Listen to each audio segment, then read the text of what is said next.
Would like to welcome everybody to today's Sustainable Development Seminar. Professor Barrett from Cornell University. He is the Stephen B. and Janice G. Ashley Professor of Applied Economics and Management, and also the International Professor of Agriculture. He is the incoming David J. Nolan Director at the Dyson School of Applied Economics and Management. In addition, he's a professor in the Department of Economics and a fellow of the David Atkinson Center for a Sustainable Future, all at Cornell University. After Chris will give his introductory remarks on the topic of food security and socio-political stability, he will be joined by Mark Kane and Manu Lall here from Columbia University. Mark Kane is the Vetlesen Professor of Earth and Climate Sciences and Professor of Applied Physics and Applied Mathematics here at Columbia University. He also founded the educational program, which is an MA program in Climate and Society, which was jointly done by the Department of Earth and Environmental Sciences and the US Institute. Upmanu Lall is a professor in the Department of Earth and Environmental Engineering, the Alan and Carol Silberstein professor there. He's also a professor in the Department of Civil Engineering and Engineering Mechanics. He directs the Columbia Water Center and is a senior research scientist at the International Research Institute for Climate and Society. So Manu will now introduce the speaker to you. It's been my fortune to have known Chris since about 1994, 1995.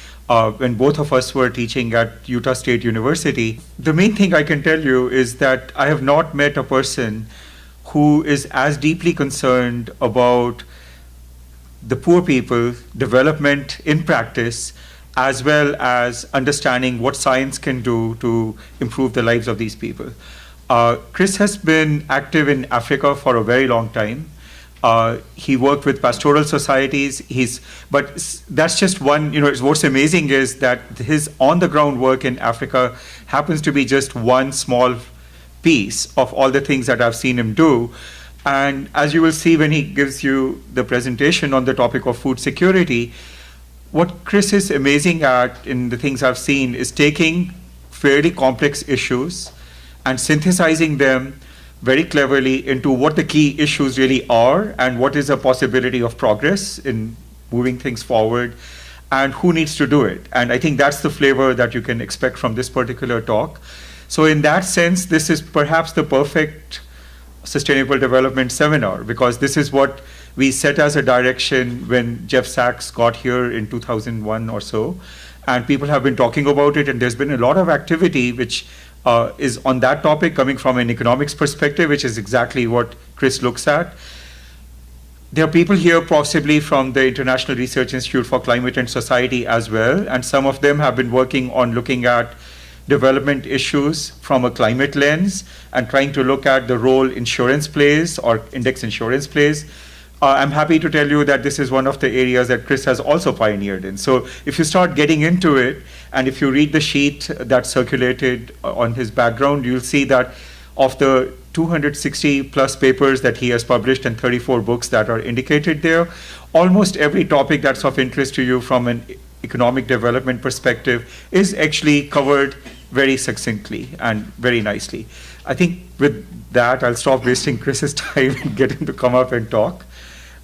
So the topic that he's going to talk about on food security is fairly complex. It covers climate, obviously, which is why Mark is here to talk about it. It covers agronomy, it covers advances in technology, and it covers what we have to do politically and socially to actually get convergence on these issues. This topic, food security and socio-political stability, is the topic of a new edited volume to which both Manu and Mark have contributed extremely important chapters. So what I'm going to present is a reflection of a group's work. As most of you know, the global food system went through very dramatic changes in the post-World War II era, culminating in the Green Revolution, as it's commonly called. But it's very easy to understate what was accomplished through scientific advances around food security in the roughly half century following World War II. At the simplest, kind of most reductionist level, the big accomplishment is that we were able to increase the stock of available nutrients in the world's food supply from being adequate to feed about 2 billion people to being adequate to feed adequately today, depending upon how you want to count, anywhere from 4 to 6 or 7 billion people. Now, there are very serious distributional questions, and if we could distribute food equitably, we'd have no hunger or malnutrition in the world at all, possible exception of a couple of trace micronutrients. But the simple accomplishment of overcoming the supply constraint on adequate nutrition for the world's population was really a remarkable accomplishment and contributed enormously to reduced poverty around the world, especially by bringing down real food prices, so that the core element of poor people's expenditures, food, fell in real terms, real wages increased appreciably, and most of the gains of the supply side progress of the Green Revolution were in fact reaped by food consumers. An important point people don't always appreciate, that although the technologies were farm-level technologies largely, and improved germplasm, improved irrigation, fertilizer use, etc., the economic gains from those technological changes accrued disproportionately to the world's food consumers and disproportionately to the poorest food consumers in Asia above all. And that's the principal pathway by which poverty reduction was achieved through the Green Revolution and the technology progress associated with agricultural systems programs of the post-World War II era. This also enabled rapid urbanization as a reliable food supply distributed from producing areas to urban centers, enabled industry to begin building a workforce that could disengage, could exit agriculture. And perhaps coincidentally, perhaps a bit more substantively causal, this is also strongly associated with what political scientists sometimes refer to as the long peace of that era after World War II. The problem is that it also induced a very dangerous complacency, that the accomplishments of that 40 or 50 years of significant investment in agricultural development around the world, culminating in, among other things, a Nobel Peace Prize for an agronomist, Norman Borlaug, that led people to gradually think that this was a solution that had resolved the problem of malnutrition permanently. Of course, it came nowhere close to achieving that, not least of which because problems of malnutrition are not just problems of agricultural production. But the challenge is intrinsic to maintaining agricultural productivity growth at a pace adequate to maintain nutrient stocks, adequate to maintain low real food prices, faded from the political radar, high-level attention began to dissipate, and the major global powers began to disinvest radically from agricultural research and development. We saw aid budgets in agriculture decrease from roughly about 20% of aid to about 4% of aid, for example, between the late 1970s and the turn of the millennium. So we saw a real problem beginning to emerge, and I think it's fair to say that part of this was the natural seeds of the successes of the era from the 1940s through the 1980s that led to what we refer to in this book as a dangerous complacency. Now, this began to capture attention just a few years ago, in 2007, 2008 in particular, as global stocks-to-use ratios, to be a bit more precise, of the major cereals fell to near historic lows, and a confluence of various factors, U.S. energy policy that began having a little bit of bite through ethanol mandates, rapid growth in China and India and other middle-income countries that associated with the nutritional transition stimulate demand for feed as well as for food. Droughts in a couple of key producing places led to the perfect storm, and we began a series of price spikes that are depicted on this graphic. On the left-hand axis, and in blue, you see real food prices, the FAO's food price series. And there are a couple of things I want you to note here in particular. One is that the historic low point was basically the turn of the millennium. In 2000, we literally hit the low point for real food prices, inflation-adjusted food prices, and held fairly steady for a while, and in 2007 began a very sharp run-up that culminated in a major price spike in 2008, especially in rice. Food prices settled back down for a bit as the global economic slowdown began to hit, and we saw another precipitous price spike that culminated in 2011, especially in wheat markets, and has tapered off again since then. These data run through mid-2013. Prices have softened a little bit more since then. But the peak to trough difference here is on the order of 40%, 35, 40%. So a very significant increase in real food prices. The red lines here give you the lagged standard deviation of these series. So as you would expect in the period of price spikes, you have a sudden spike in the standard deviation as you're getting transitory volatility. But this has settled back down to essentially the long-term pattern of price volatility.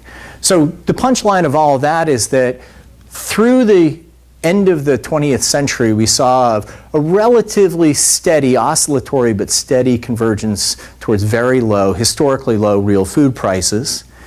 And at the turn of the millennium, roughly 15 years after the peak in investment in international agricultural research and development, not coincidentally, so basically 15 years, the patent period, as people sometimes refer to it, is a common lag in when we start to see the real returns to agricultural R&D. So that all tapered off in the second half of the 80s. We saw the resulting low point in real prices right around the turn of the millennium. And as the real investments in agriculture began to decline appreciably over the course of the 80s and 90s, that built up a store of slowing yield growth in agriculture, and it culminated in what are now largely perceived to be permanently higher real food prices. So all the major organizations that forecast the future of the food economy expect, so OECD, IFPRI, FAO, they all expect real food prices to remain where they are today or to increase somewhat more over the coming 10 to 15 years. Largely driven by income, population growth, urbanization in today's low and middle income countries. The punchline is demand growth has outpaced supply growth, as agricultural R&D investments naturally led to a slowing of supply expansion around the world. Now, this is a pretty wonkish discussion at this point, and frankly, nothing that's going to capture the level of high-level policymakers, other than that real food prices do wind up getting some people agitated in a few places. And that's suddenly when people became interested in political circles, very high-level political circles. In particular, we see, coincident with that price spike from 2007 to 2008, this is a graphic reproduced from a report that quite nicely plotted episodes of food price riots in developing countries. And you probably can't read them, but in parentheses behind the names of the countries are the number of dead in these riots. And it's not surprising and not coincidental that these riots bunch right around the periods of highest food prices.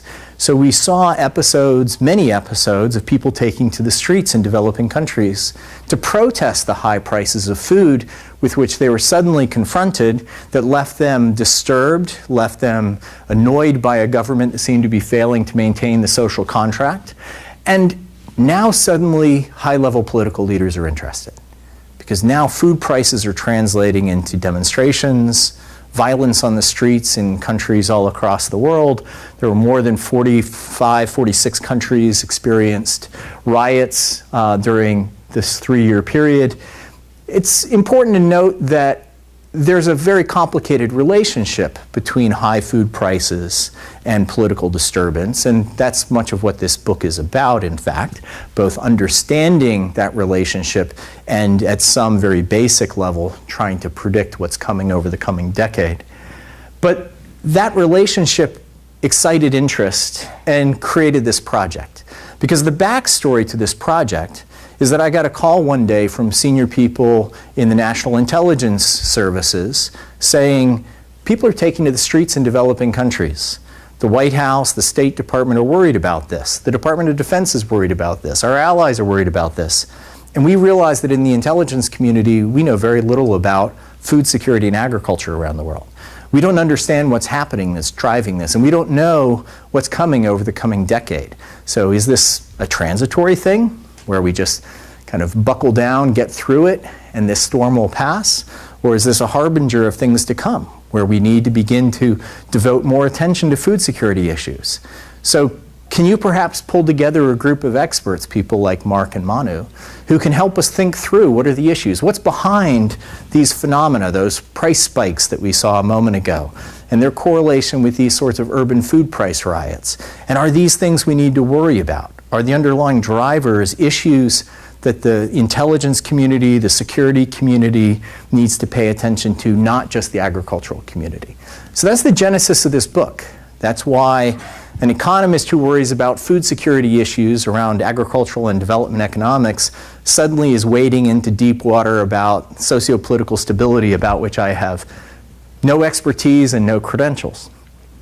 The way to understand this story, though, is to recognize that complacency induced by high-level investment in agriculture that would earn the Nobel Peace Prize, the complacency that led to a withdrawal of investment and a high-level attention to agricultural systems and food systems around the world, naturally begat as a very bitter harvest these high real food prices that we see today, and that in their most egregious explosions led people to the streets and led to disruptions in various developing countries. And so now we get high-level attention again. The L'Aquila Summit, where President Obama extracted concessions from other G8 countries that, depending upon whether you believe the numbers or not, may have generated $22 billion towards food security. That was a very high-level statement of renewed interest in these issues. The key thing to recognize here is that these food price riots are what attracted all the attention. The overthrow of the Haitian government, which can be traced directly to the food price riots of 2008 and Haiti, in particular excited a lot of interest in the US government. But most countries suffered food price spikes, but people didn't take to the streets. And there are at best two countries whose governments were overthrown as a result of high food prices. The Haitian government, where the overthrow of the government was at least partly due to consumer unrest in urban centers, in Port-au-Prince in particular, and the Malagasy government, the government of Madagascar, which, as I'll discuss in a minute, fell largely due to an enormous land deal gone bad, a land deal that was sparked by these high food prices. But that's two countries. And that's a small portion of the countries where there was unrest, and the countries that suffered unrest are a minority of the countries that suffered significant food price spikes. So we need to be a little careful about extrapolating here and thinking that this is where the action is around the relationship between food security and socio-political stability. But this is what ignites the interest in the high-level policymakers. So that's just to foreshadow where we're going in this book, which is that this is a very real relationship and one that one should worry about. But the deeper, more fundamental, and frankly more threatening relationship between food security and socio-political stability has different causal mechanisms, different pathways. We'll come to those in just a moment. The main driver that the group of us who contributed to this volume worry about is that high food prices naturally mean that the natural resources on which food production depends also become more valuable. Farmland in the Midwestern United States is up at record prices again today, precisely because food prices are high. Farmers are fetching relatively high prices for their commodities. 2013 will be a record year for farm profits in the United States. It's a good time to be a farmer. If it's a good time to be a farmer, it's a good time to own farmland or to control the water that is essential to farm production. And high prices then mean people naturally go and seek out those now more valuable resources. It's not a coincidence that the land grab question, as it's often referred to, emerged right in the wake of these food price spikes in 2008, 2009. So these high food prices spur demand for land, for water. One race that people aren't paying attention to yet, outside of a few very small communities, largely plant breeders, is the gene grab that's taking place, as there are very substantial rushes not just by the private sector for intellectual property, but among governments, as you see major governments looking to secure the genetic material, the animal and plant genetic material necessary for their scientists to be able to improve cultivars, and there are emerging very serious issues of enanticommons. The competition for the crucial resources behind food production is arguably the most threatening problem that results from the high food price regime that we've entered into. The obvious example is cases like this one in Madagascar, where domestic discontent that already existed, it's not that the land deal that the government of Madagascar, the Revolves government did with Daewoo, the Korean conglomerate, where they signed a deal under rather opaque terms for about 1.25 million hectares of prime rice producing land in the main breadbasket part of Madagascar. That was sort of the straw that broke the camel's back, sent people into the streets, and a disc jockey took over the government, literally. I couldn't make that up. So very troubling for those of us who spend a lot of time in Madagascar. But there are other tensions, marine fisheries. The coastal fisheries have been expanding, capture fisheries in the oceans have been expanding by about 1 degree per year for the last 25 years. And more than 3/4 of the continental shelves of the world are now at or beyond sustainable harvest levels. There's not much capacity to continue to tap ocean capture fisheries. We're having to move to terrestrial-based aquaculture increasingly. And the competition and conflict over those fisheries is increasing. Water, Manu has a very nice chapter around competition for freshwater resources. Gene grabs and the IP anti-commons have already talked about, or other phenomena we need to worry about. But this is a very complicated area, and it's impossible for those of us who think about things statistically, as Manu and Mark and I do, to establish clean causal estimates of, as there's some shock to food security, what's the consequence for sociopolitical stability. There are some narrow relationships you can isolate. There's some nice work now that identifies very clearly a causal effect of high food prices on food riots. A pretty intuitive relationship, but one that took some rather creative econometrics to establish convincingly.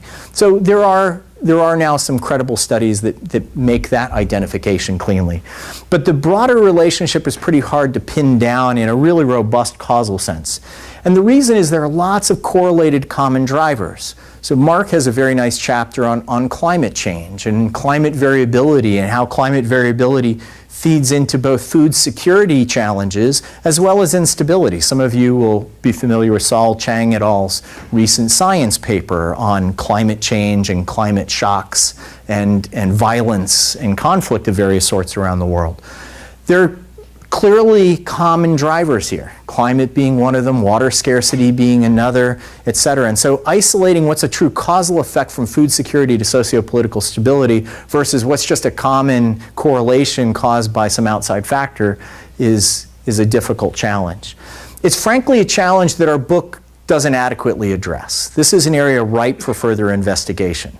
But again, the reason for this book was high-level policymakers needed guidance. They want to know what are the issues they need to investigate.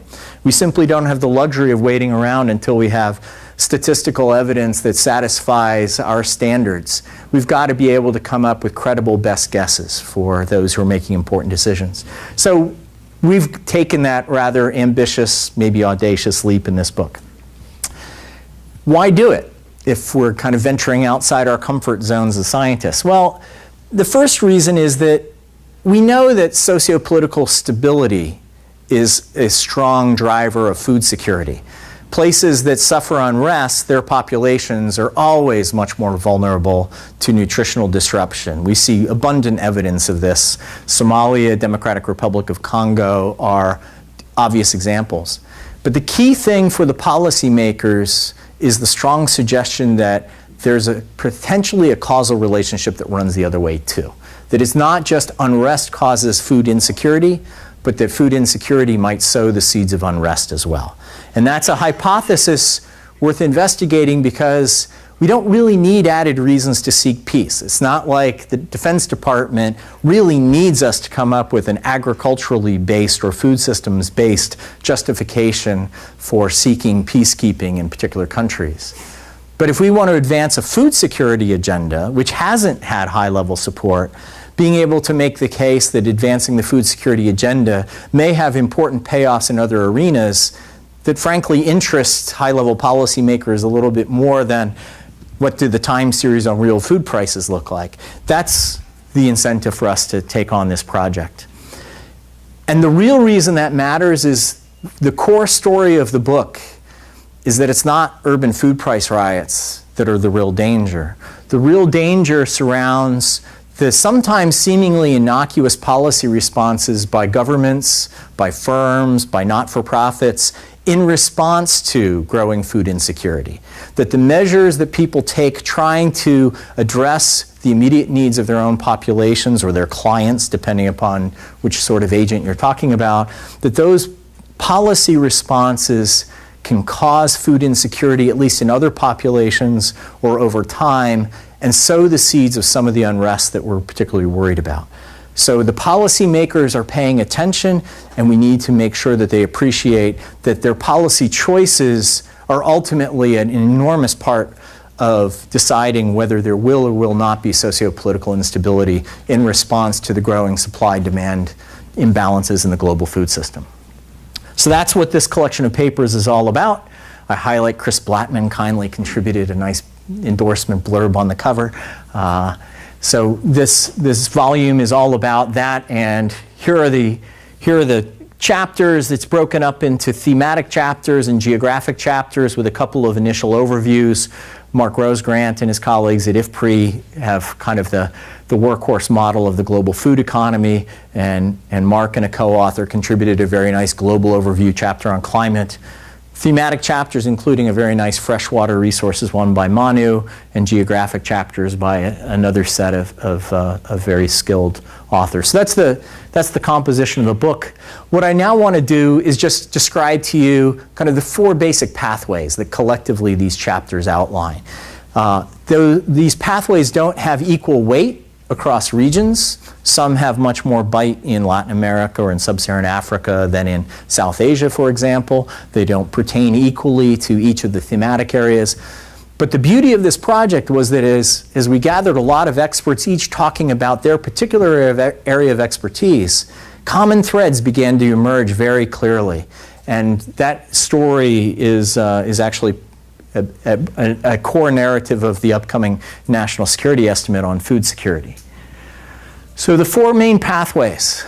The first is the one that excited the intelligence community to launch this project to begin with, and that is the relationship between food price spikes and urban unrest. Spontaneous sociopolitical instability is almost exclusively an urban phenomenon. You don't really see this happen. You don't see people taking to the cornfields to protest high food prices. So it's just not something that happens. It's an urban phenomenon as people protest higher prices of staple foods, bread, tortillas, etc. It's important here to note that much of the media makes the inappropriate suggestion that high food prices, because they aggravate poverty, ignite urban food security. Now, it is certainly true that high food prices can aggravate poverty because food is the single largest item in the budget set of poor consumers. And as you double food prices but you don't increase people's income, you're obviously making them worse off in real terms. There were flawed but famous estimates coming out of the World Bank that the food price shock of 2008 increased the number of poor by the equivalent of the past 20 years worth of poverty reductions policies. So that 1 year's worth of food price spike undid a generation's work of anti-poverty programming. Turned out to be a bit of an exaggeration, but the qualitative point remains. It's a very real phenomenon. It's also true that high food prices are causally associated with urban unrest, food price riots. But that common correlation does not mean that it's the poverty increasing effect of high food prices that's driving people into the streets. And this is an important thing to keep in mind, because the best available evidence is that most of the people taking to the streets are what in their context are very much the working class. And in particular, the high food prices are a symbol to a group of already somewhat disaffected persons of the abrogation of a social contract by their government. There are pre-existing grievances. There are grievances caused by the failure to maintain employment programs. Young men who've gotten educated and can't find jobs are the preponderance of the population taking to the streets in riots where anybody bothers to document who's on the streets. So the high food prices mobilize an already agitated underlying population. That's not necessarily the poor, certainly not the people who suffer the most severe nutritional effects from high food prices, because that would mean you'd have toddlers and elderly or very ill people taking to the streets, and that's clearly not the case. The people who suffer most biophysically from sudden shortfalls in nutrient intake are the most physically vulnerable people, and they're not the ones who are rioting on the streets. But the key thing here is this underscores that food plays a very powerful psychosocial role in the body politic in developing countries, especially in historically agrarian countries. Food is a fabric of relationships. And when food prices spike, this is threatening relationships. And in particular, this signals that the relationship between the state and its population is perhaps not as fruitful and as functional a relationship as people would like.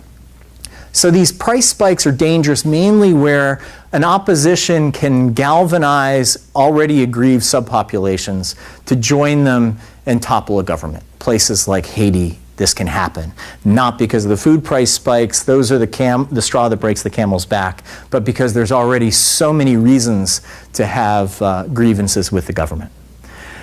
So collectively, the contributors to this volume emphasize that these food price spikes really are a severe danger and governments need to attend to them. But the key to successful food price spike management is social safety nets. So countries that had standing large-scale transfer programs and other large-scale safety net programs did not appear on that roster, that graphic of countries that suffered deadly food price riots. Very strong correlation between places that had standing, effective, large-scale safety net programs that could cushion people when they suffer this sort of shock, and places that suffered food riots. So the importance of a safety net, of social protection programs, was clearly underscored here, and somewhat ironically, perhaps best underscored in the Latin America chapter. This is a reason why sometimes you need low-grade sociopolitical instability, why you need opposition movements who are willing to agitate against government peacefully to push the government to do things it might not be willing to do otherwise. Latin America did not suffer the same sort of sociopolitical disruptions during the food price spike of 2008 and 2011 as Sub-Saharan Africa and Asia did. In part, the contributors of that Latin America chapter argue, because they had a strong social movements tradition.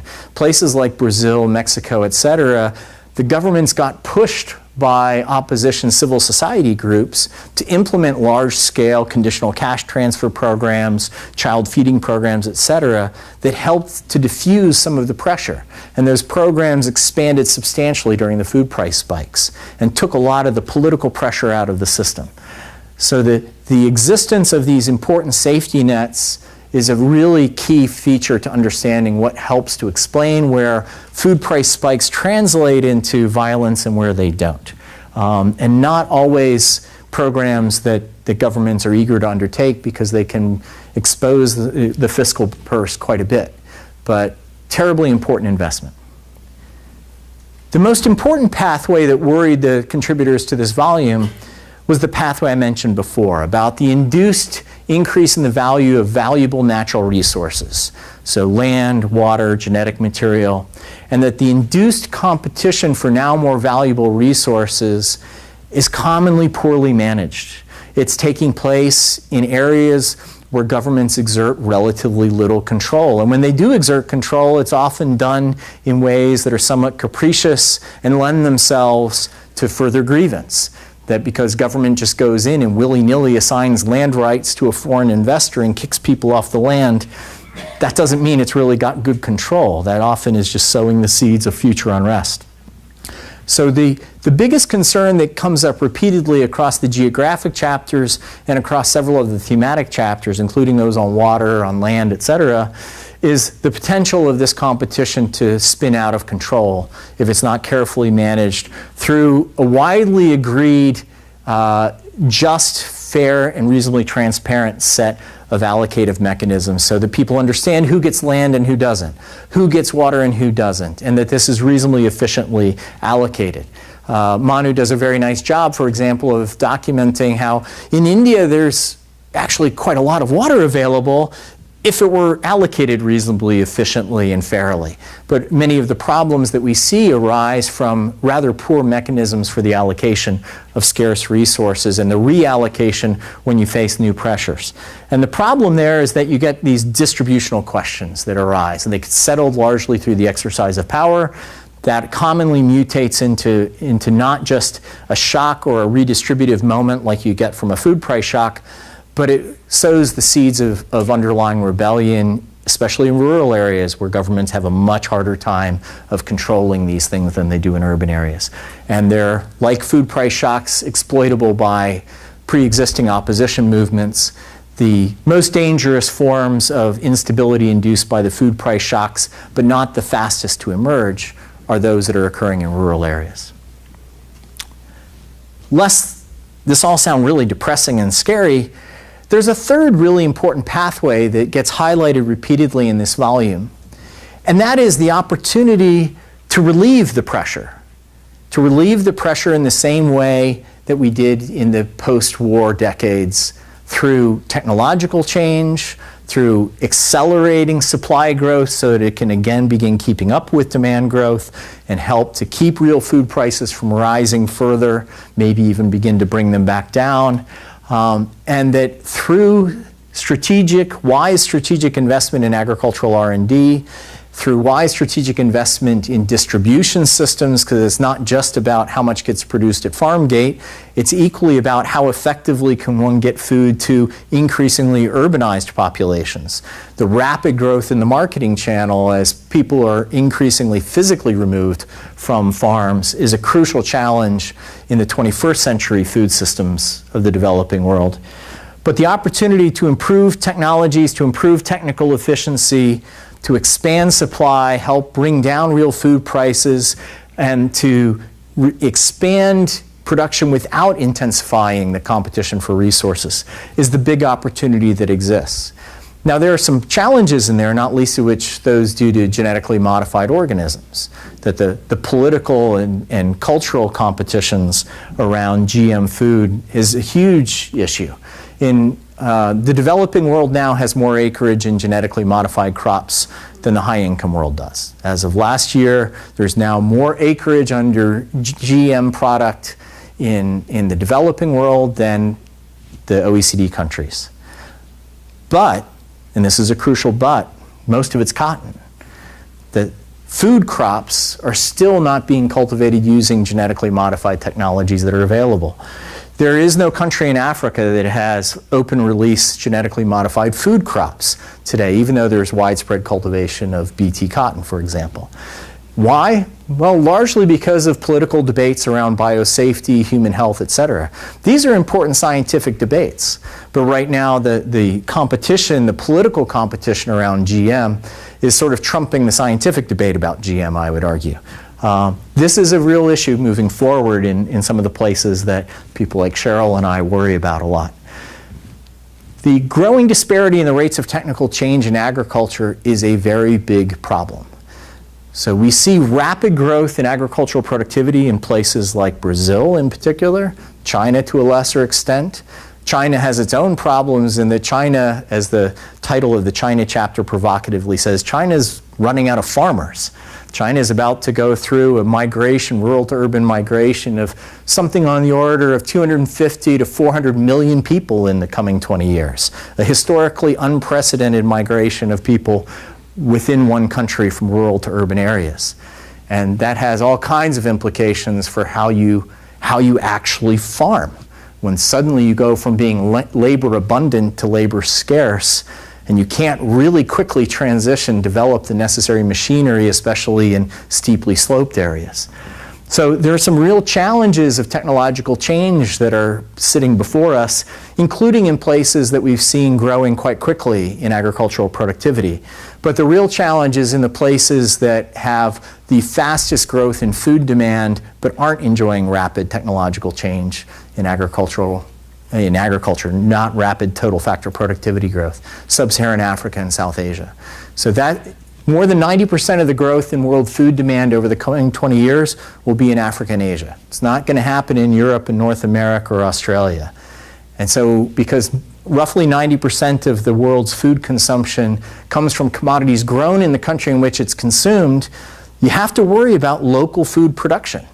And you have to worry about matching supply growth to the places where we see the demand growth. And that is disproportionately Africa and Asia. And as we've seen disinvestment from the global agricultural R&D system, that impact is being felt quite directly in Africa and Asia. That's not to say technological change is a magic bullet. It's not. The Green Revolution introduced a whole host of different problems. But it's a necessary condition, not a sufficient condition. Again, we emphasize in the book the importance of safety nets and social protection measures for the people who inevitably don't benefit directly from technological change. But without accelerated supply growth in agriculture, it's very hard to imagine a good scenario. The beautiful thing is governments, foundations, private businesses, NGOs can do something about that. So in small projects or in large-scale programs can do something to accelerate technological change and productivity growth in agriculture, whether it's through germplasm, through water management, through soils management, through livestock, through improved marketing systems that reduce post-harvest loss, etc. There are lots of things one can do. The fourth pathway is policy interventions. Now, some of those policy interventions are palliative and very helpful, like safety nets that I've emphasized several times. But some are dangerous not because they directly do harm, although there are things like export bans that are very expressly beggar thy neighbor policies. I stop exporting grain from Ukraine. That drives up wheat prices because Egypt, Tunisia, and Libya were the primary customers of the Ukrainian and Russian wheat exporters, and their supplies were disrupted substantially in 2010 and 2011. This had a direct role in the problems of bread availability, wheat flour availability in North Africa in the 2011 Arab Spring. So make no mistake, export bans get felt. They get felt heavily outside of the banning country's borders. But most policy measures don't have that sort of very obvious, nearly immediate adverse effect, adverse spillover effect. The real danger of something like buffer stock policies is that they induce further complacency among policymakers. Policymakers feel like we've invested in doing something about this, but a buffer stock program does nothing to augment supply. It just rearranges who holds the stocks.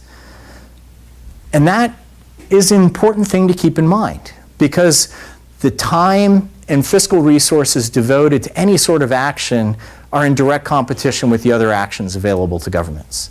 And so a punchline of this book is that governments need to be very careful, and foundations and even firms that are invested in this space need to be very careful about what sorts of measures they take, where they invest their very scarce high-level decision-maker time, and where they invest their scarce investable financial resources. If they invested in things like buffer stock creation and management, trade policies that create temporary barriers that are merely redistributed across space or time, they don't solve the underlying supply-demand imbalance problem that is behind the real food price increases that led people to take to the streets and are putting pressure on the productive resources underneath agriculture. That's where the attention needs to be. The underlying hypothesis of this volume, that food insecurity can lead to sociopolitical instability that threatens governments and that should be of interest to governments and civil society throughout the world, that hypothesis seems reasonable. There's growing evidence, albeit not evidence that we can lock down with 95% confidence, satisfying usual scientific standards for statistical tests. But that evidence is growing really by the week. And this evidence adds to the logic to invest in agriculture and to invest in broader food systems, including the distributive systems to get food from production areas to cities and the social protection programs necessary to ensure the nutrition of vulnerable populations. And the focus here has to be on Africa and Asia, because that's where the demand growth is happening, and the root issue here is demand-supply growth imbalance. Looking forward, as Manu says, I'm an optimist by nature. He learned that. We'd have long conversations playing squash when we were at Utah State, and he'd sometimes shake his head and say, you just are optimistic in the face of incredible evidence that you shouldn't be sometimes. I really do believe that we can and will solve this problem. But a crucial part to solving that problem is recognizing that this is, at root, a demand-supply imbalance issue. And that just as that problem was solved in the wake of World War II through strategic investments in agricultural R&D that led to steadily and sharply declining real food prices over 2 generations and a Nobel Peace Prize, we have to understand that we have to confront the same sorts of challenges today, but in a more complex environment. Because the intellectual property regimes are more complicated, we're facing growing evidence of climate change that can be seriously disruptive. We face a world in which macroeconomic stress in the OECD countries is much bigger and will surely limit how much the major donor countries are willing to contribute. So it's a more challenging environment than was faced in the 40s, 50s, 60s. But if we don't meet this challenge, we've got very real problems ahead of us. So we don't really have an option here. This is a challenge that simply has to be met. The good news is that high-level policymakers are beginning to internalize that lesson. What they're a little slower on internalizing, frankly, is the message that it has to be in Africa and Asia. You still have a lot of America will feed the world sort of rhetoric out there, that if we just invest in better soy and corn production in the Midwestern United States, we'll take care of the problems. I think that's a rather naive, dangerously naive view of how to tackle this problem. But the good news is people are paying attention to agriculture again. The means by which you achieve food security is the key issue. As discussed, we need to be careful about diverting attention to low productivity ventures that don't wind up substantially accelerating supply growth and improving access for the poorer populations of the developing world. The biggest returns are going to come through productivity investments and social protection programs. Conversely, food security achieved through measures that have adverse spillover effects, like intellectual property grabs, like land grabs, like export bans. Those are the measures that can actually aggravate problems, unfortunately. So I thank you for your time and interest. I look forward to hearing what Mark and Manu have to add. I encourage you to take a look at their chapters. The book is available electronically through Oxford University Press. I understand the first print run has sold out now. They're reprinting this week.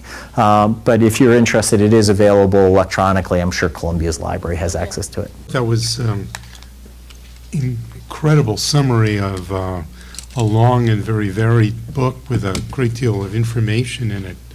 I'm not going to rehash what was in the chapter that I wrote, but I'm going to talk a little bit about an example of a place where I think that climate variability has influenced conflict, and that's Syria, and extend a bit the framework that Chris had established. And in particular, what I would want to say is that the focus of much of what he said, and it's just part of what's in the book, was about food price spikes and urban unrest.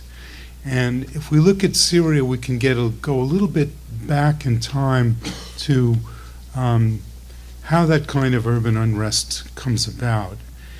One thing I would emphasize is one of the elements he talked about in the discussion of food spikes and price spikes and urban unrest was the psychosocial impact of food prices, and the fact that part of it, and the way I would phrase it would be that people who are working class, middle class, become, if you want, a little bit nervous. The social compact is threatened. Not that they're starving yet, and not that they will starve, but their notions of stability are threatened, and that is very unsettling. Okay. If I take this into a rural situation, and I'll use Syria as an example, what happened in Syria was that there was an extensive drought from 2005 to 2010. And in particular, the years roughly in the middle of that period, 6, 7, 8, were the worst droughts probably we have in the recorded record. Okay, and in addition to the fact that there's food shortages resulting from that, what happens is that people who are farming give up after a time maybe not after 1 year of drought, maybe not after 2, but after 3 years of drought, those are the people, the rural agricultural communities move en masse to the cities because it simply becomes unsupportable to farm. And so it's, in effect, another and more severe psychosocial impact. These are the people then who are on the outskirts of the cities and are most subject to the fact that they live in a place where the government essentially doesn't provide any services. Okay, so as Chris was emphasizing, there are a lot of, let's call them preformed complaints about the way the government acts. Then you get to, a period where food shortages are severe and the riots break out. So that in Syria, the main urban unrest was in 2011. Essentially, this is lagging behind the period where a large part of the rural population, perhaps 1.5 million people, moved from no longer tenable farmland to the cities. And, it was there that essentially created the kind of urban population that was so vulnerable to high food prices and so resentful of a lack of government services. In this case, it's not just food prices, but there are other aspects of moving 1.5 million people to urban peripheries that have not food, but no other services, was disastrous.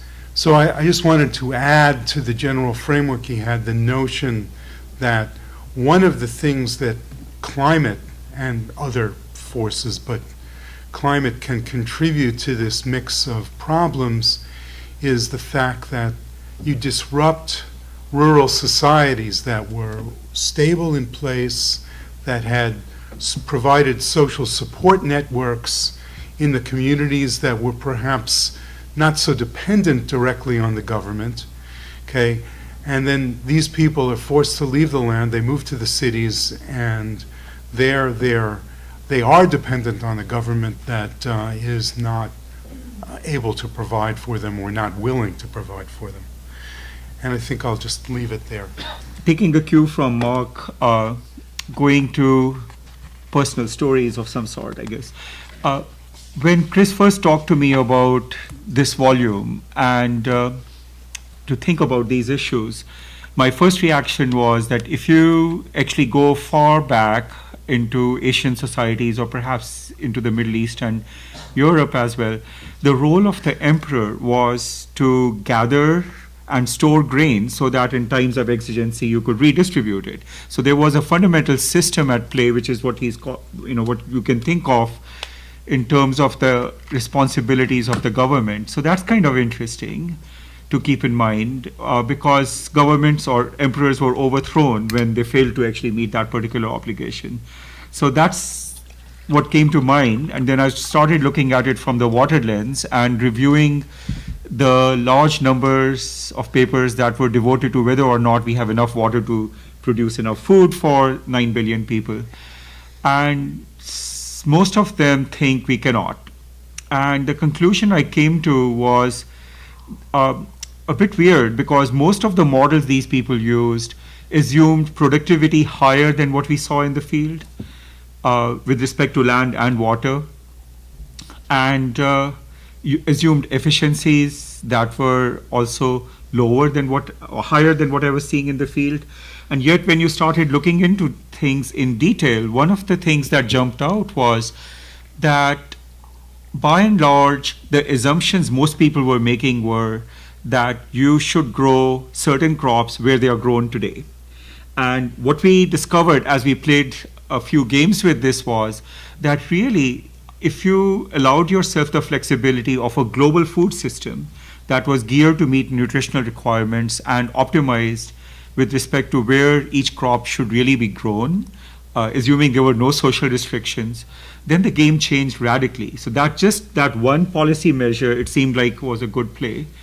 Then we started looking at issues with regard to, what are the major factors that could lead to the kind of situations that were a problem. And just as Chris showed, it was the spike because of a certain set of circumstances in the last 5 years that led to the hike in prices. Now, if you think about it, there were two determinants there that come to mind. One was we had fairly large stocks for a while. Prices were low, so the incentives to increase production were limited to certain places. Second, in terms of food storage, which is the reason I gave the example of the empires of the past, investments in food storage were consistently limited, again because prices are low. And for a water person, this was interesting because water is not priced at all. And so the big efforts that were made to store water post-Second World War, same story as with agriculture, had basically disappeared. Most of the dams that are out there on the planet to store water to deal with climate buffering were built between 1950 and 1980. There's been very little happening after that. And the same sort of story plays out in food storage. So to summarize my comments, I guess what is interesting that comes out is that there is a responsibility the governments of the world assume with regard to food and its production, water, energy, and other aspects. And the complacency that Chris talked about emerged because the pressure on these governments to continue to fulfill these things, looking forward, say 10, 20 years was not there because the current situation was good and prices were low. So the investment potential was then not seen as significant. Coupled with that, there are a couple of other sociological things that I think have happened, and this is the debate between big and small, and we see that in the water world. There are very few people today who think that dams should be built, especially big dams, because of their disruptive environmental influence. They advocate building small storages, working with rain-fed systems, and so forth, but when you examine those critically, you find that they have their own set of negative consequences, which can be as substantial as building a few large dams. Similarly, in the food system production, people debate whether large-scale food production or smallholder farmers are the problem, and which one can actually effectively do different things. I think these are issues that need to be thought through and resolved. There's not going to be a binary answer to them. There's going to be a mix of things that have to be resolved there. And the economics, of course, will play a role.